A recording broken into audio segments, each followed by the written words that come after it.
You're fine, so kind. I'm gonna tell this world that you're mine. I took my nails and I put them on. I'm real nervous, but it sure is fun. Come on, baby, drive me crazy. The goodness gracious, big balls of fire.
Ladies and gentlemen, please welcome the 45th President of the United States of America, President Donald J. Trump.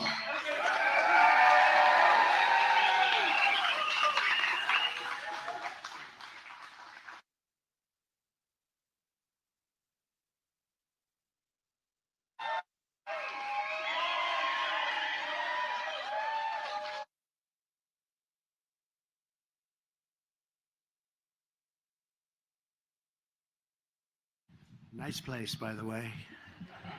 And incredible people outside. You saw the crowds. It was just incredible. And we really feel good about the state and the area. We're doing very well here. Just got a poll that was very good. Got a lot of good polls the last couple of days. Thank you to the Livingston County Sheriff's Department for welcoming us in such a beautiful way. This was a beautiful welcome. And these are great people. These are great people. And we have, in terms of law enforcement, just about every law enforcement group in the country has endorsed us, as you probably have heard. And there's a reason for that, because I believe in law enforcement. The other group doesn't. It's always an honor to be with our brave men and women in blue and in brown, frankly, and in various colors, because it's not always blue. But these are great people, and you just don't do better. They're brave, and they're under assault, and they have a lot of difficulty with the laws of our land, and we're going to get rid of that difficulty because they shouldn't have difficulty. Our police, men and women, have the backs of law-abiding citizens every single day. They take care of what they have to do in some very adverse conditions, and I'm the... When we go back to the White House, you're going to see support, the likes of which you haven't seen certainly in 4 years. We worked very closely with the police all over the country, as you know, gave them billions of dollars of excess military equipment that was in warehouses all over the country that the Obama administration refused to give. And it was just drawing dust, magnificent equipment, but it was just getting old, sitting in warehouses. And I hope you guys got some of it, right? Did you? Because I gave it, and it was billions and billions, and it was nothing going to happen with it except the government was paying lots of rents all over the country for big warehouses. And it was an honor to have done it, and it helped a lot of the departments very, very much. I want to thank Livingston County Sheriff Mike Murphy. Mike, thank you. Thank you. Where is he? Thank you, Mike. Thank you, Mike. What a great job. So respected. All of them. This group is highly respected. Mason County Sheriff Kim Cole. Kim, thank you. Van Buren County Sheriff Daniel Abbott. Thank you, Daniel. President of the Police Officers Association of Michigan, James Tiganelli. James? Picking the wrong side. Where he is? Where are you? Come on over here, James. Let's go. Get over here. Come on. Is he allowed to stand with you guys? I don't know. Stand up there, James. How are you? Thank you, James.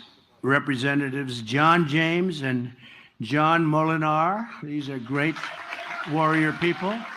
Wherever you are. Where's John James? There they are. Oh, look at you guys.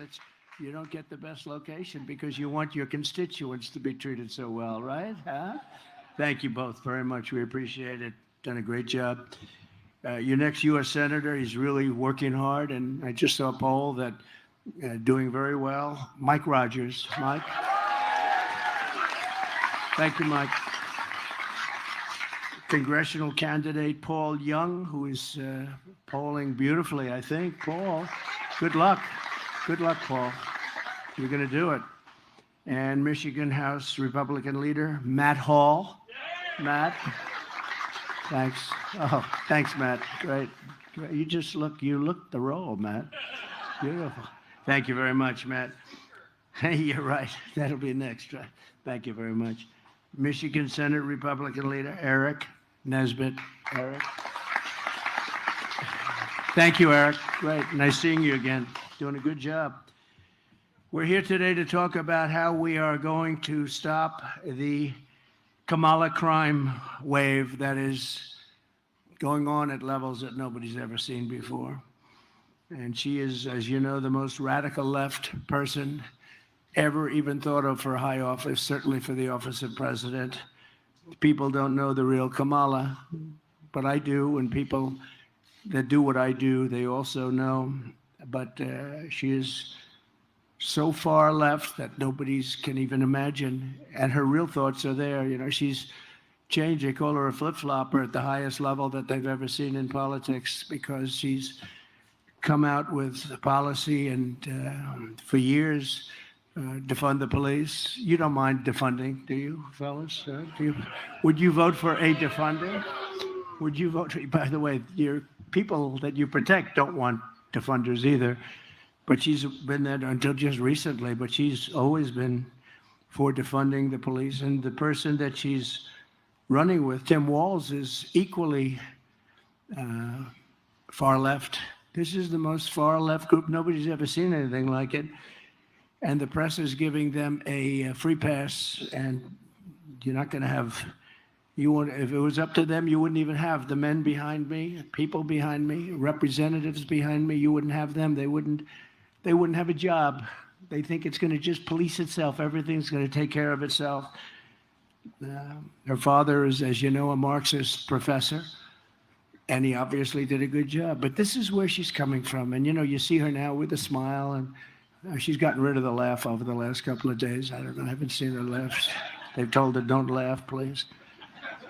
But I'll bet inside she was laughing last night when she saw the way Joe Biden left, because that was a coup.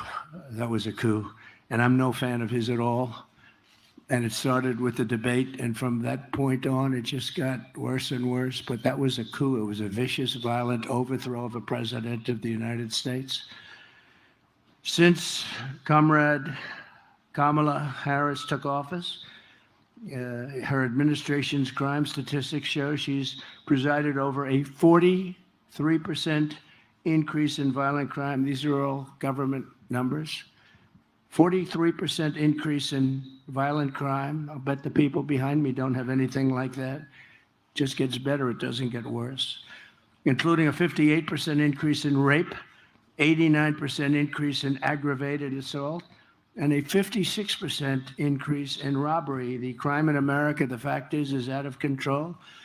I watched last night in amazement as they tried to pretend that everything was great, the crime was great, the border was great, there wasn't a problem at all, no inflation, no nothing. There has been a report that the job numbers over the last period of time were fraudulent, and I understand that because I know how the job numbers go, and if you want to be a bad person in high office, you can be a bad person, but the numbers are going to be revised, that the job numbers were far less, at nobody's ever seen, if the 600,000 to 1 million people less, jobs less. And let's see if that turns out to be true, but that's what the rumor is. It was reported by a very respected outfit group, and we'll see what happens. But that's a terrible insult to our economy, because we were seeing numbers that were okay, not great, but now we're seeing numbers that, when they're adjusted, are a disaster. But crime in America is out of control. I'm going to make it, along with the economy, inflation, strong borders, and energy dominance, my top priority. I'm including crime in America. You know, normally that's done locally, and we're going to give the local people a lot of help, like I did initially, but not that much. We had a lot of great numbers coming out when I was president. Now we're seeing numbers that are just absolutely horrific. The Democrats are holding their convention in Chicago in order to showcase it. And yet, as you know, on 4th of July weekend, 117 people were shot. Of the 117, 17 were killed. This is 4th of July weekend, and 40 were shot last weekend. I don't know how many were killed, but assume a lot. And that's a war zone. That's worse than Afghanistan that we read about all the time. Speaking of Afghanistan, the worst and most embarrassing day in the history of our country, in my opinion. We left 13 dead soldiers, 47 obliterated, just obliterated, the arms, the legs, the face. Left people behind, and we left $85 billion worth of equipment behind for the Taliban to use as it sees fit.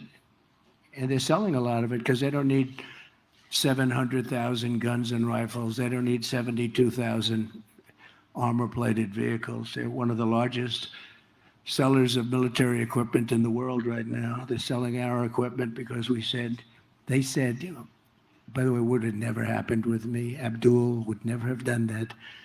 But they said, we didn't have anybody shot after my conversations with the leader of the Taliban. 0 shot in 18 months. We had nobody lost in 18 months. He knew that he was not going to do that. I knew that.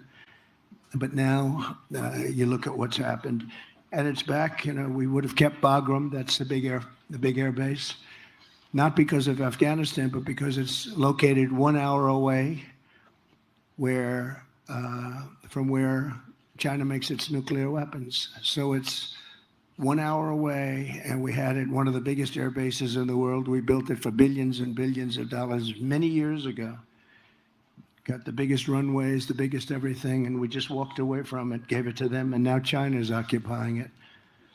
And I thought that the scene a few days ago of the 3rd anniversary, they call it the defeat of America, was one of the ugliest scenes that I've seen on television in a long time. I've seen some pretty bad ones. So have you. We're witnessing some pretty bad ones. They had a parade where the parade was all of our equipment, a lot of our equipment, brand new, beautiful, armor-plated trucks coming down a road, and people cheering. Not that many people cheering, actually, but there were people cheering. But they were making us look very bad because we have a fool as a president. They lied last night about things that nobody's ever seen. They lied about soldiers at a gravesite. They lied about Charlottesville. They lied about inflation.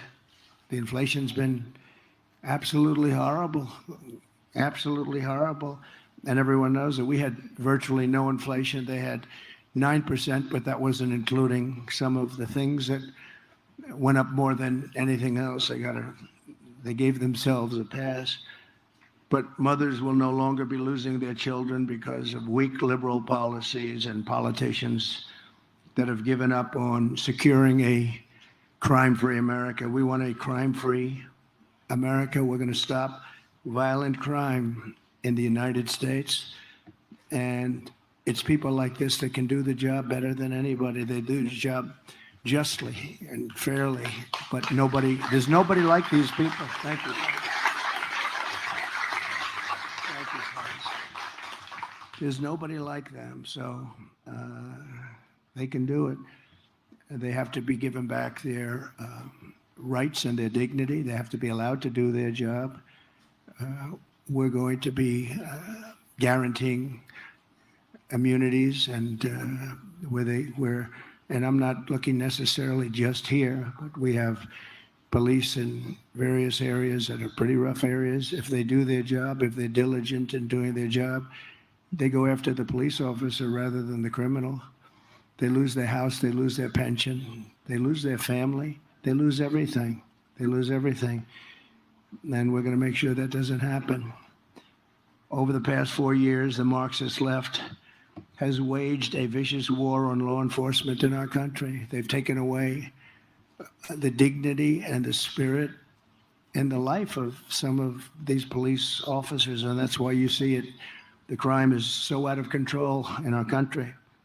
I mean, you have cities, I will say this, the top 25, almost all are run by Democrats, and they have very similar policies. It's just insane.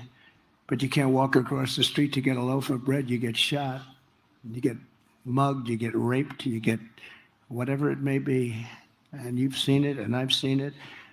And it's time for a change. We have to bring back our cities. We have these cities that are great cities where people are afraid to live in them now. They're fleeing the cities our country, what we would consider, what we did consider. You know, interestingly, like New York, when I left for Washington, New York we had a very bad mayor, de Blasio, but he wasn't there that long, and he couldn't ruin what took place. But we had a city that was so wonderful and so thriving, and just in a few short years, that changed. New York State is doing terribly. I heard the governor last night speaking so viciously and violently about me, but she doesn't speak about, you know, what they've done to destroy the state. The law enforcement has been decimated.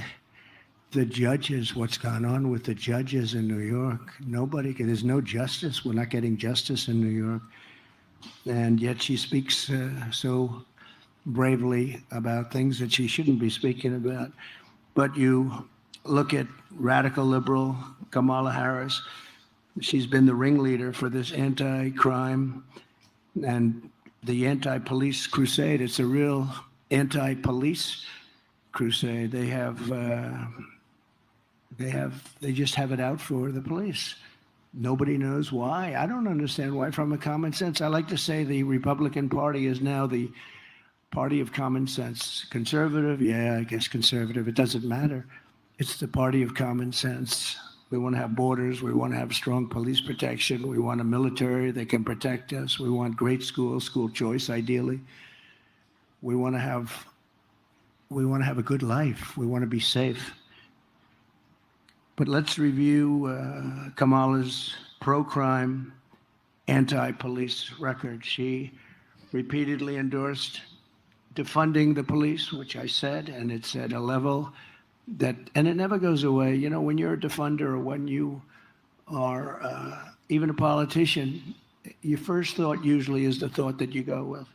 If she ever had a chance, she would do whatever she could to defund the police, because that's where her spirit is, that's where her heart is. And we can't have a president like that.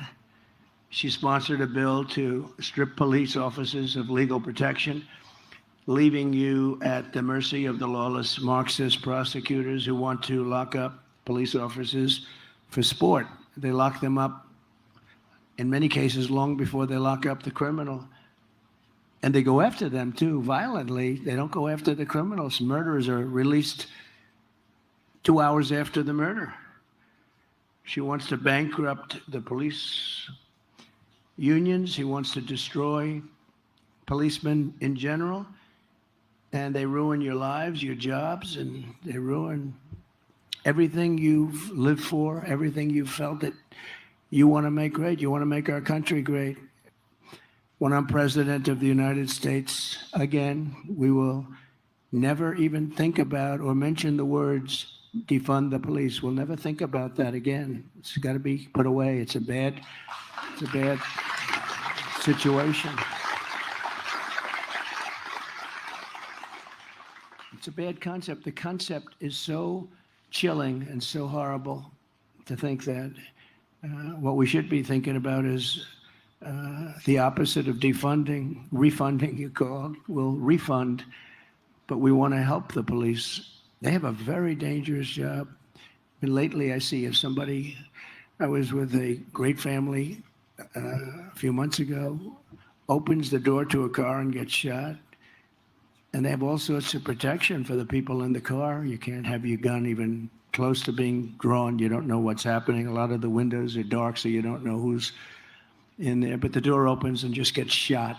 Great police officer. In many, many cases, it's a dangerous business, and we have to give them protection, and we have to give them love and respect, and that's what we're going to do. We were doing it, and they're not doing it now. We'll give our law enforcement heroes the kind of protection and the resources that they so dearly deserve, and I will crack down on local Marxist DAs who refuse to enforce the law. They refuse to put murderers in jail. And you see it all over. As the district attorney of San Francisco, Kamala Harris was one of the worst and one of the first Marxist prosecutors in America. She said that, and some people said she was the godmother of both sanctuary cities, because this was a while ago. This was when it all started. And that horrible shoplifting epidemic, she shielded illegal alien crack dealers from deportation. She fought like hell to have crack dealers not deported. She came up with the concept of $950 and below. You don't even get prosecuted.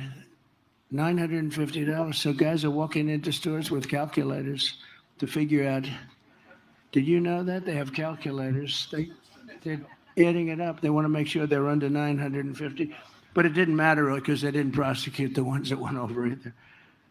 She ignored the pleas of victims, families, members, and refused to seek the death penalty against, as an example, an illegal alien MS-13 gang member. These are the worst gangs in the world, who murdered an innocent man and his two sons for absolutely no reason. They said, "Why did you do it?" He said, "I felt like it.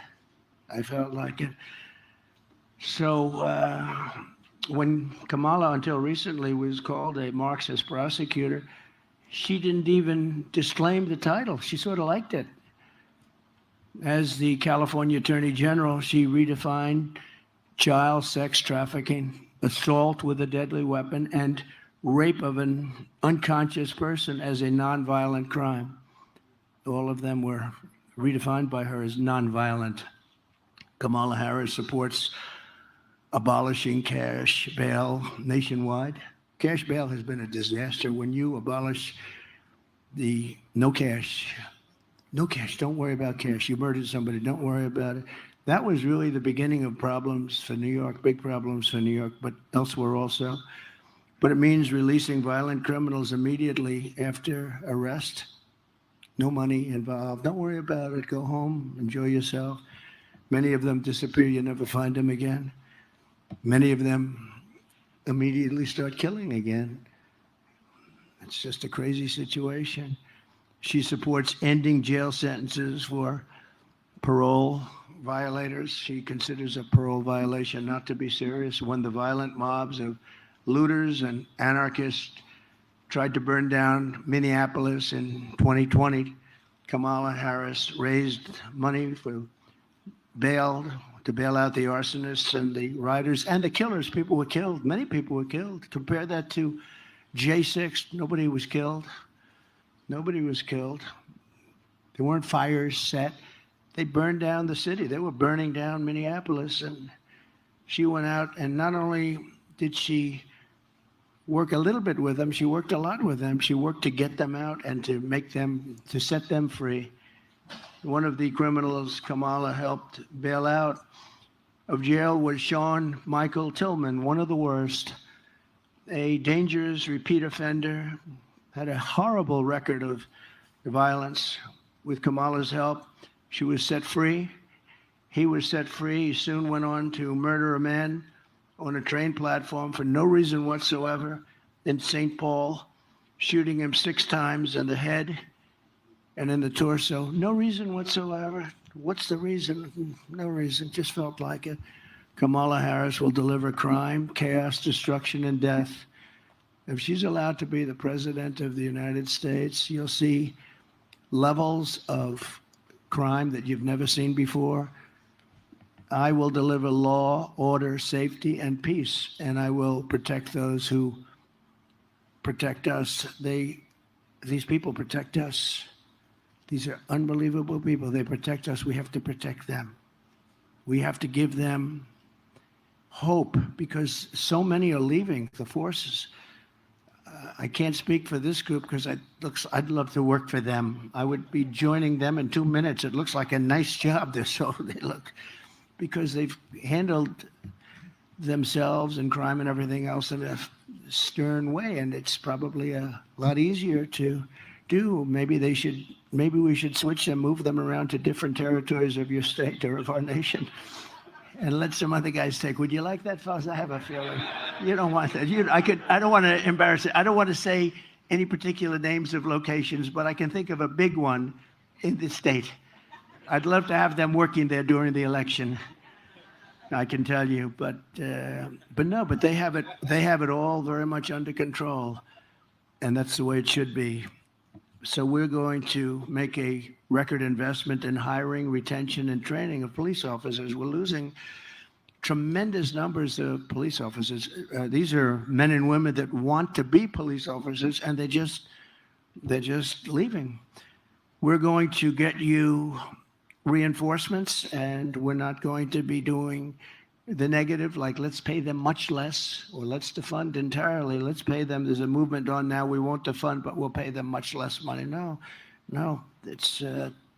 I've never realized how dangerous a job it was. I have some papers here where, if you watch the event last night, this is, by the way, my all-time favorite chart, which is because if you watched last night, you wouldn't know the border was so bad. This was right here, this arrow on the bottom, lowest ever. This is made by Border Patrol.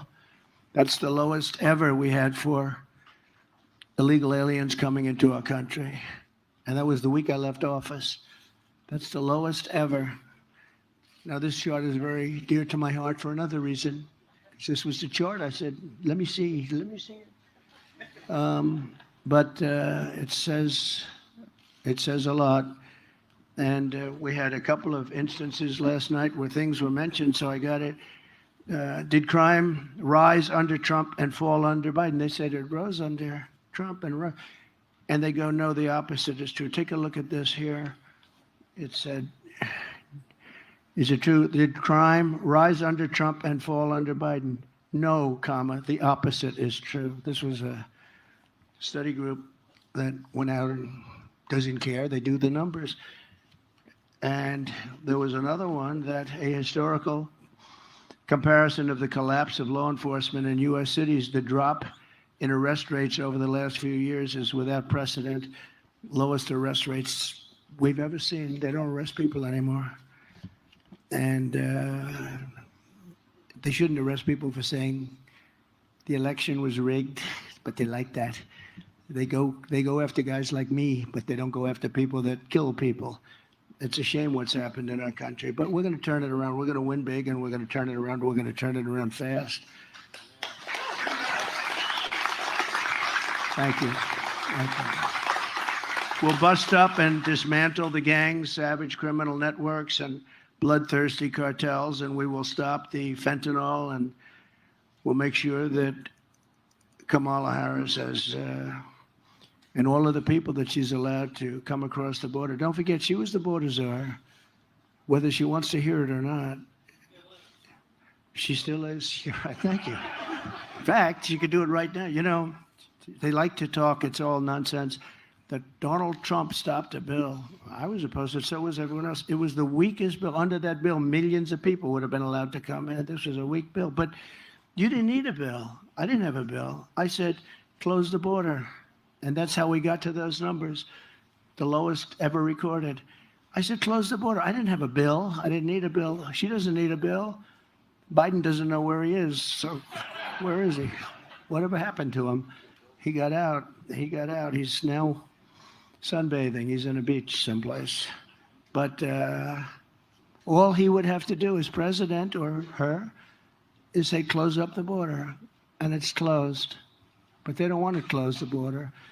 Because when they first took over, I had built hundreds of miles of wall, and I had 200 miles of wall in addition to what I said I was going to do, because certain areas needed it. As we closed areas, other areas became very, very strong in terms of people wanting to come through. So I bought 200 additional miles. It would have taken about 3 weeks to erect it. We were all set to erect it. Then we had a terrible election take place, terrible election, and everybody here knows that. And I realized that they don't want to do it. And they actually sold that, and that was designed to the highest specifications of, when you look at the steel, it's concrete, 5,000-pound concrete inside, and then rebar. And it also has a lot of technology, wires and things in it for high technology. It was designed to the highest specs of the Border Patrol. I wanted actually concrete plank. I would have done a beautiful job with precast, like you have in parking garages, long span.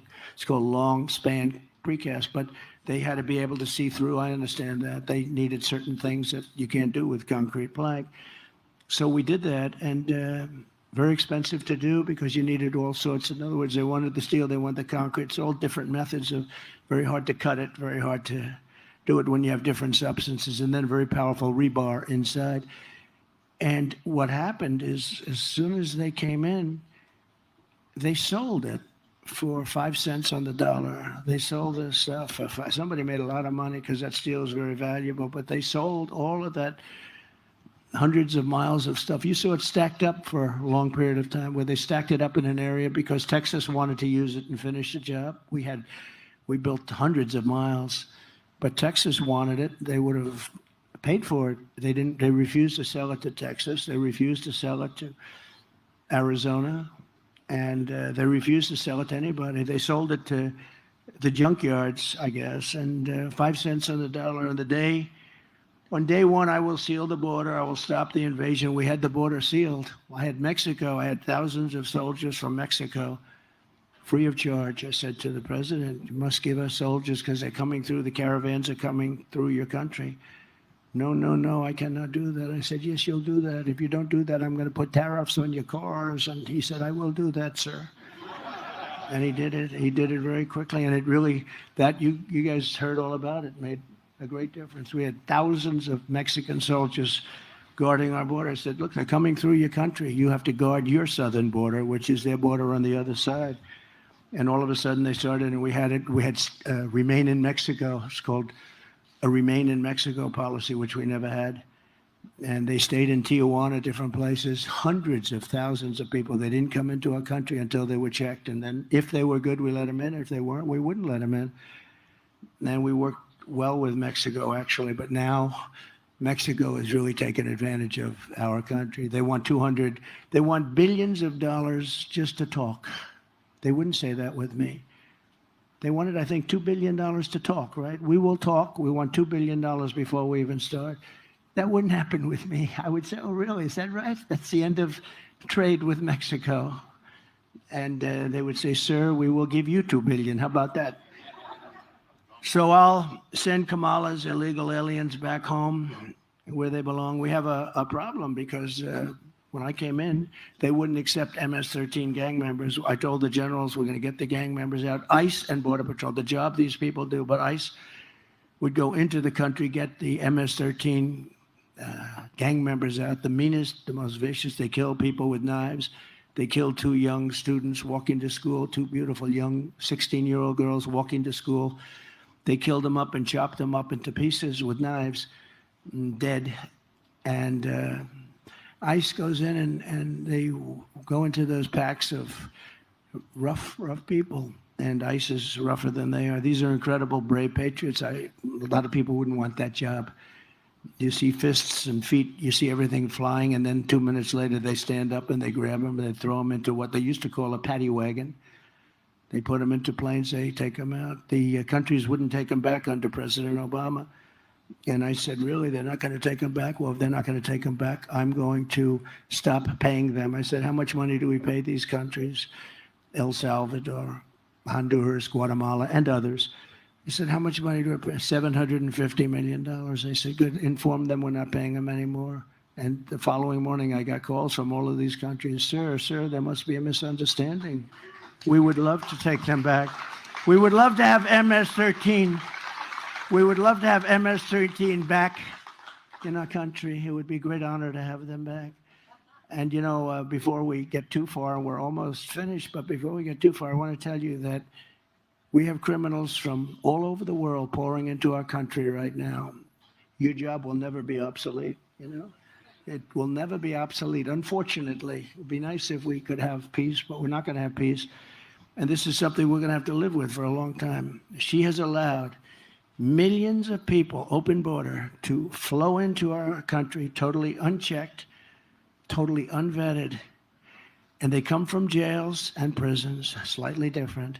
They come from mental institutions, all over the world. This isn't just in South America. People think it's South America. It's from Africa, Asia, the Middle East. A lot of people coming from the Congo in Africa, the Congo. Rough. And they're prisoners. They're prisoners And we say, where do you come from? Africa. Where in Africa? Prison. What did you do? We don't want to say. They turn out to be murderers. These are rough people, and we're allowing them into our country from all over the world, from South America, yes, but from all over the world. They come from insane asylums, and many are terrorists. So we have prisoners, mental patients, mental institution patients, terrorists pouring into our country, totally unchecked, unvetted. We have some of the worst terrorists in the world. We know where they are approximately, but we don't know too much, but we know they're the worst. We have the worst terrorists in the world pouring into our country. And she's the president and wants to be the president of the United States. She's vice president. She could do it. She's in charge of the border. She could have closed up the border. She should have closed it up. They could have told Mexico, if you don't do it, we're not going to do something. We're not going to have trade. We're not going to deal with you. We're not going to let you sell your cars into the United States at these ridiculous, where they took 32% of our car industry over many years. They took it out of Detroit. They took it out of different places, but they took it, and they took it big from this state, from South Carolina, from a lot of different places. They took 32%, and I think now the number is bigger. You know, I don't know if you know that they're building some of the biggest car plants in the world right now in Mexico. Wouldn't have happened with me. Right now in Mexico, and China's the one building them, and they think they're going to make these cars and then release them into the United States without tax. It's not going to happen. We'll put 100% to a 200% tariff. We're not going to let it happen, because all of our jobs from your state will be gone. And I watched this union head. He's an incompetent guy. He's approving for what he did, for what he's allowed. Every job, every auto worker here will be out of a job within 3 years if I'm not elected. Every auto worker in the state, they're all going to be made in China. They're going to an all-electric policy. Well, we have more liquid gold under our feet than any country in the world, but we don't have for what you need for an electric car. But China does, and its territories do, and we're not going to let it happen. But they're building some of the biggest plants. And I have a friend who builds plants. He said some of the biggest in the world, I think he's doing them, are being built in Mexico. And they're going to sell cars, produce them and sell them in this country with no tax. It's not going to happen. And I told him, I said, you better hope I don't win. Always dangerous to say these things. Maybe that's why I get shot at and other people don't. Right, John James? That's probably why I get shot at. Other people, they'll protect other people because they can't believe they got so lucky. But I have to do what I have to do. I have to do the right thing. The border czar, Kamala Harris, has allowed hordes of illegal alien criminals to literally stampede into our country. We're going to end that on day one. We're going to close our border. We're going to get all of the bad ones out. And we're going to get them out fast. In Shelby Township, Michigan, earlier this year, a 32-year-old previously deported illegal alien monster was arrested for repeatedly sexually assaulting a young girl under the age of 13. Local law enforcement described the crimes as absolutely horrific and says he had many other victims, including death is involved. Death. Young girls. In St. Joseph County, Michigan, an illegal alien was recently charged with breaking into a home and sexually assaulting two very little girls, very badly assaulted. In Mississippi, just days ago, an illegal alien child predator was charged with raping a 10-year-old boy, and there were other cases where they were raping 10-year-old boys and girls, and in many cases they were dead, they were killed. Last week in Coney Island, 2 Kamala migrants were arrested for the rape of a 46-year-old woman who's loved by so many people, throwing her to the ground and raping her over and over again, and then working her over with a knife to her throat. One of them had previously been arrested for raping another woman, but he was shielded from deportation by the New York City sanctuary laws, which Kamala strongly supports. She wants it very much. The woman said, he didn't want to rape me. He wanted to kill me. She thought she was dead.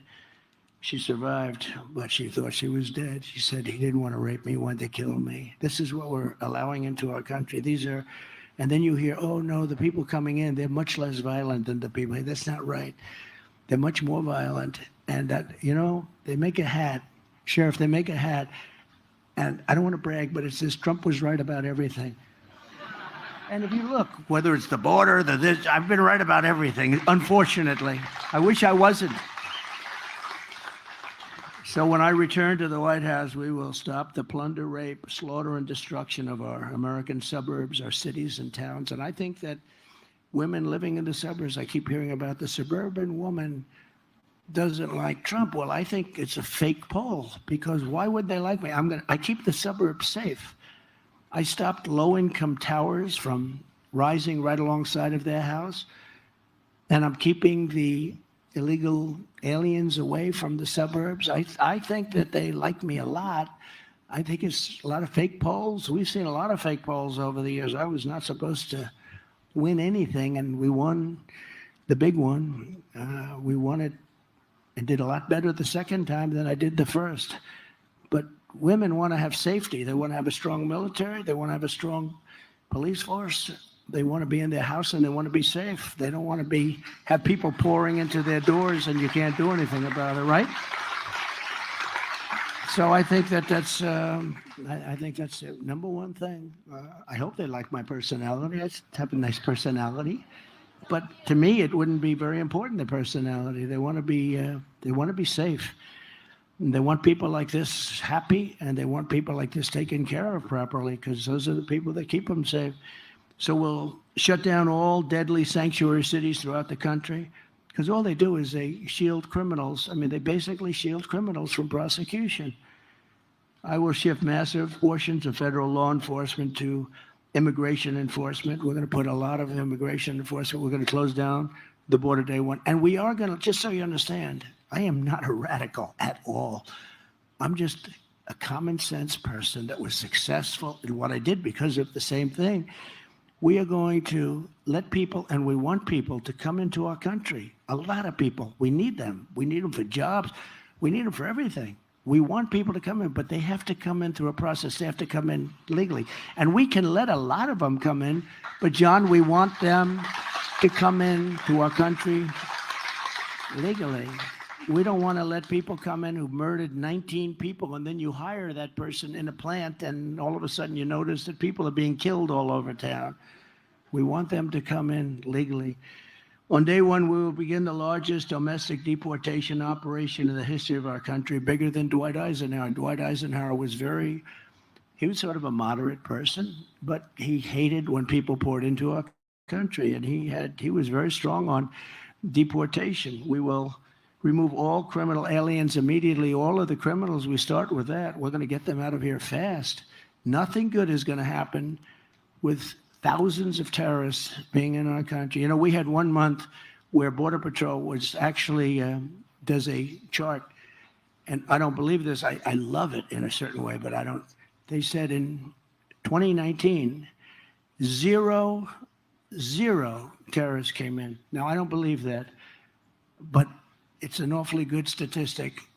But it was very few that came in. We were very tough on that. We had everybody checked so carefully. And they actually in 2019, they had 0. Now you have thousands of terrorists coming into our country. Thousands of terrorists. These are the people that blew up the World Trade Center. Bad things will happen.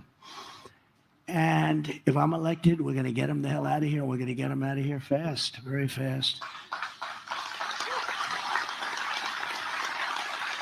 And I told you that that other countries who really they put their people into groups. They send them up here, and by the thousands.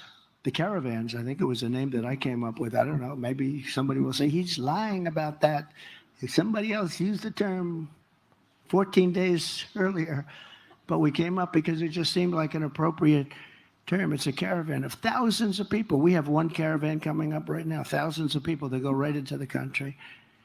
But I called these, they wouldn't take the MS-13 people back or other criminals back.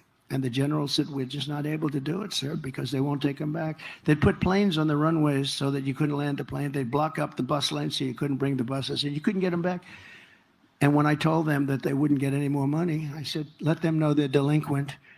They broke in the deal. We're not going to get any more money. We paid them for years, hundreds of millions of dollars. The next morning, all three countries called me like clockwork separately. Sir, is there a misunderstanding? I understand that perhaps you would like to talk to us. I said, yeah, you're sending people into, and they're sending them, by the way. They don't want them. They're sending them. All of the countries are sending them. And now they're coming in because of her, because she's so pathetic and weak at the border. The worst job, the worst border czar in history, I can tell you that. Whether she's a czar or just in charge of the border, it doesn't matter. But they're sending them in levels that we've never seen before. And they're destroying our country. But they all said, all three, it was almost like identical conversations. It was, sir, is there anything we can do to make up for this misunderstanding? I said, yep. You take your MS-13 and you take your gang members and you take your criminals and your drug dealers. We're sending them back, and we're sending them back today. And we sent thousands and thousands of people back. This has stopped for years. Under Bush it stopped, and under Obama it stopped. But this had been taking place for years, and I only found out about it. I said, that's good, get them out. I don't want to put them in our jails, because we put them in our jails. What are we going to do? Keep them for 50 years, 60 years, and the expense? The really bad ones, we did do that, however, because, we don't want them coming back. But all of them said, sir, we would be delighted to take MS-13 back. This would be a great honor. They're such lovely people. And we took them out by the thousands. We took MS-13, ICE, took MS-13 out of our country by the thousands and thousands, and they received them, and that's the way. It's just another little story, but it's a story that's very important, because I can't see a guy like Biden making that call. Can you? Do you think Biden thinks at night, gee, how are we going to get MS-13 out? He doesn't know he's alive. He didn't know he's alive. And this one is just a Marxist. I mean, she's a Marxist communist person, and we're not ready for a communist president, okay? We're not ready for it. We're going to destroy our country. Under my leadership, no community will be surrendered to violent criminals. No citizen will be abandoned to migrant crime. We have a new form of crime. It's called migrant crime, and it's probably more vicious than the crime that we already have, which is pretty vicious. These people are vicious, and please don't let anyone convince you that our criminals and we have more crime. They are sending massive number of criminals. And you've heard me say this before, Venezuela crime is down 72%, 72, because they've taken their criminals out of Caracas. They've taken their criminals out of all of their cities, all of their areas, all of the country, and they're sending them to us. And I'm amazed that they're not doing it quicker, to be honest with you. It's happening fast. They're also emptying out the jails. And this is true all over the world. They're emptying out their prisons, and they're taking their criminals from off the streets. They're taking their drug dealers, and their crime rates are down at levels that nobody's ever seen before. And everyone says, oh, so-and-so's doing a great job running such and such a country. No, they're not. They're just very intelligent. I would do it if I were them. I would do it much faster. I can't believe they still have some left. But their jails are getting to be very empty. And what they're doing is they're literally dropping them in. They're busing them in, and they're bringing them in. And they're saying, don't ever come back. If you come back, you get the death penalty. Or if you come back, you get killed. Don't ever come back. And you see the crime statistics are unbelievable. If you look at the jails are... They've never been so low in terms of world. I'm talking all over the world, because they're sending their criminals to the United States of America, and they're saying, don't ever come back. And their jails are being emptied, and their criminals are being taken off the streets, and their crime rates are plummeting. But that's what we want for our country. So we're sending those people back, and these are the people that can do it. So we're going to have a reformed Department of Justice. We'll once again be a friend and partner to our great local police and police officers general. And we'll be working with victims of crime very closely, but we'll not be working with the criminals that commit the crime. We're going to change it around. Right now, the criminal has a lot more respect within our Department of Justice than Then the victims, we're going to be working with the victims. We're going to get the gangsters, the drug dealers, the dangerous offenders behind bars, and we're going to get them ideally out of our country, ideally, except when in extreme cases. We have some extreme cases where they've murdered many people. And in that case, we want to make sure they're away. But the amount of crime that we have is unbelievable. And the lack of crime that these other places, it just makes so much sense, doesn't it? That's all common sense, too. They're taking their criminals and they're bringing them to the United States, and they look so great. And cities like Caracas, which was a very dangerous place to be, these are cities that have opened up, they have new life, but our country is suffering. And you know, they just got here over the last 2 years, mostly over the last couple of years, during this administration, during our great border czar, who wants to be our president. They'll be laughing. Watch, President Xi will be laughing. Putin will be laughing. They'll all be laughing. By the way, the war with Russia would have never started with Ukraine, would have never started if I was president. October 7th would have never happened. Iran was broke. They had no money for Hamas. They had no money for Hezbollah. This is a very dangerous time that we're in. It's dangerous in terms of crime and all, but it's very dangerous in terms of a possible World War III. We're very close to World War III, and people don't realize it. We're closer than we've ever been, I think, ever since World War II, but this would be the war of wars because of weaponry. This isn't, as I say, two army tanks going back and forth shooting at each other. The level of power, the level of weaponry that there is in the world today is so bad, it's so dangerous, it's so bad. And you need the right person to be president. You know, we had no war when I was president, except that I totally defeated 100% of the ISIS caliphate. Everyone said it would take 5 years. It took me like about 4 weeks, because we have a great military. We have great generals, not the ones you see on television, not the ones that did the Afghanistan botchery, but we have great military people. I know them, and they're never going woke. You know, you keep hearing our military is going woke. The top people would like to see it, but it's never going to. These are not people, just like these people will never be. Do you promise you'll never be woke? I don't see a lot of wokeness. There's not a lot of wokeness. I don't think so. But we're going to stand up for law-abiding citizens of America. We're going to be really, I think, an inspiration to the world. But we have to start by remedying a situation that was caused by somebody that right now is running for president of the United States. She would be a disaster as president. I love our country. I didn't need this. I didn't have to do this. I didn't need to get indicted by any time I fly over a state. They indict you. I got indicted more than the great Alphonse Capone, right? For nothing. My father's looking down. My mother's looking down. He was such a good boy. I don't know what happened.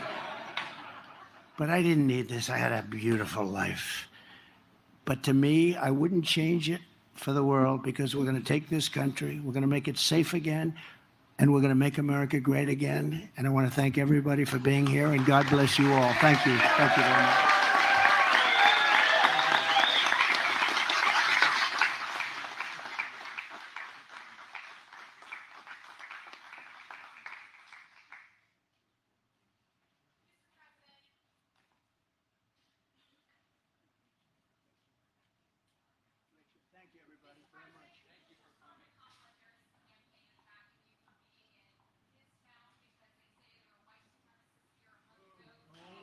Thank you, everybody, very much. Who was here in 2021? Thank you. Thank you, everybody.